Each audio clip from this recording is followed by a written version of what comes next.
Hey there, it's Mr. Miller. This time we're going to look at the same set of shapes we created before. However, this time we're going to look at a different arrow. A different selection tool. Last time we used the pen tool to draw shapes and draw some small curves. And then we used the selection tool to modify the location of those shapes, the size of those shapes, kind of the dimensions of those shapes as well. And then we used the appearance tab to change the fill and the stroke of these shapes, as well as the opacity, how visible the shape is inside the artboard. This time we're going to click on the direct selection tool. And before I move on, what I want to do is make sure that I save this. I'm going to save this project. And I would go up here to File and Save, or Save As. Create a folder someplace in your computer called Illustrator Projects. You can do that later. If you want to save it to the desktop or documents, you can do that. This is going to be saved as Test Shapes.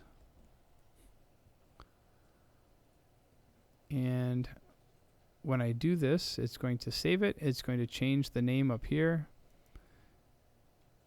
And then it should automatically save, or every once in a while it should save. And if we have an issue with the computer, your file should still be where it was the last time.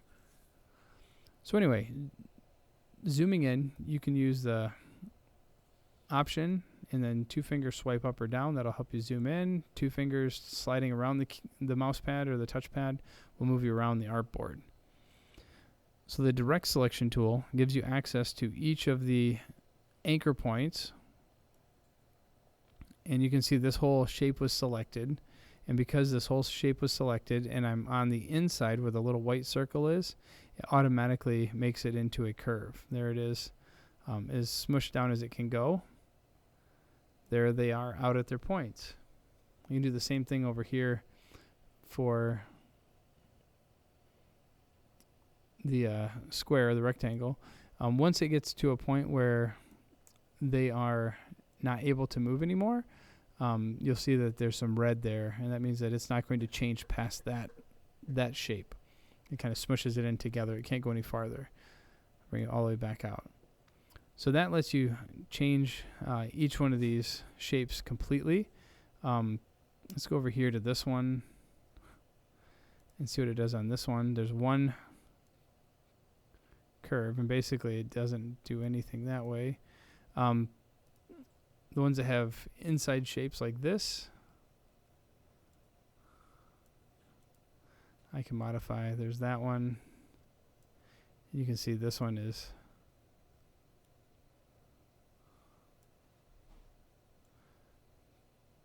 modifying that. So I have the ability to move these interior pieces. If I click on it, it's going to change it from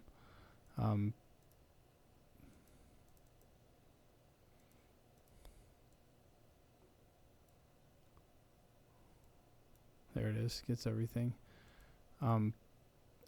But if I want to, I can click on each individual anchor by itself, and when I click on this anchor and bring this one down, it only curves that one specific side. So I can click on one anchor, I can curve one corner of that, and I don't have to worry about the other two becoming unpointed. Everything is going to stay the same there. So if I click on one anchor point, you can see that I only have one handle here on the inside. Gives me the ability to change this as I want to for each one of these. You'll also see that as I do this, the anchor gets split into parts. And basically what this is doing is creating 2 different anchor points to have a curve go between them.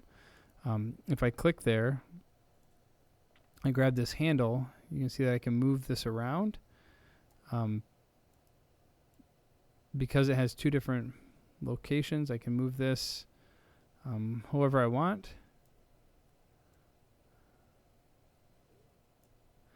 And we can adjust each one of these points, and it changes the way the shape is reacting. So these little handlebars adjust the length of the curve, the turn or the angle of the curve.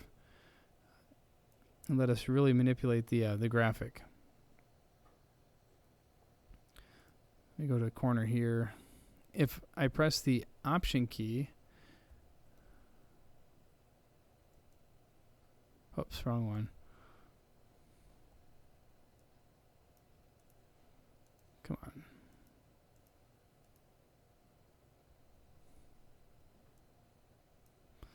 It's not working the way it needs to.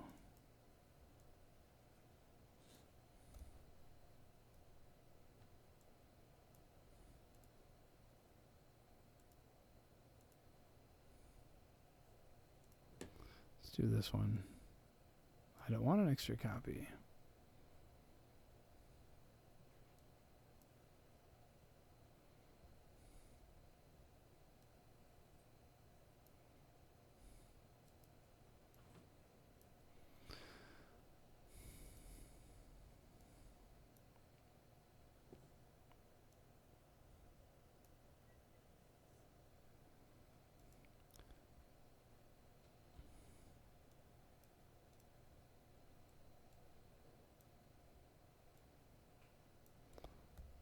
It is not working along, not playing along. If I make a new tool, or new shape here, as I drag the mouse, you'll see that it creates the curves like we had the handlebars before. As I click and drag, it's going to allow me to follow those lines. And then I can go back to these, and I can grab a hold of the handlebar, and I can adjust each one of these individually. And if I click on there with the Option key, it's going to reset that anchor point.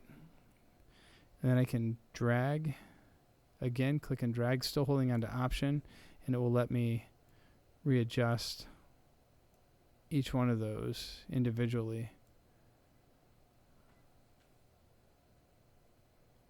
Let's see. And I can also grab each of the handlebars on the ends and adjust those too. And you can see that it only, if I click on this, it will only give me 4 handlebars. It gives me the 2 off of the main point, and then the 2 that also are the next ones on the next anchor point. Undo.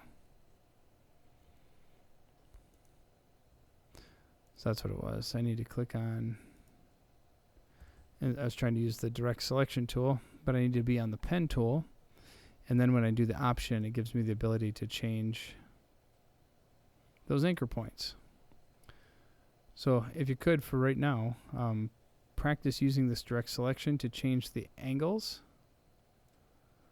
of your shapes, and also use the pen tool with the Option key to grab a hold of an anchor point and make it into a curved point, and also grab those handlebars and practice changing the angle of the handles there.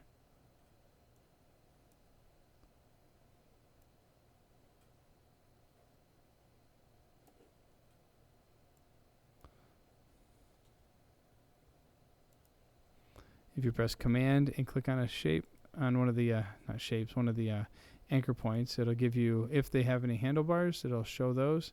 When you Option and drag, and if you modify one, the other one disappears like that. You can do Command and then click on the anchor again.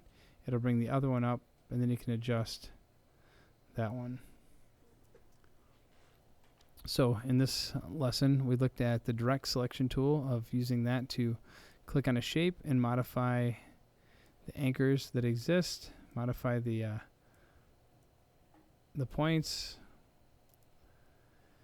We also use the pen tool with Option and Command to be able to manipulate the actual individual anchors in that shape.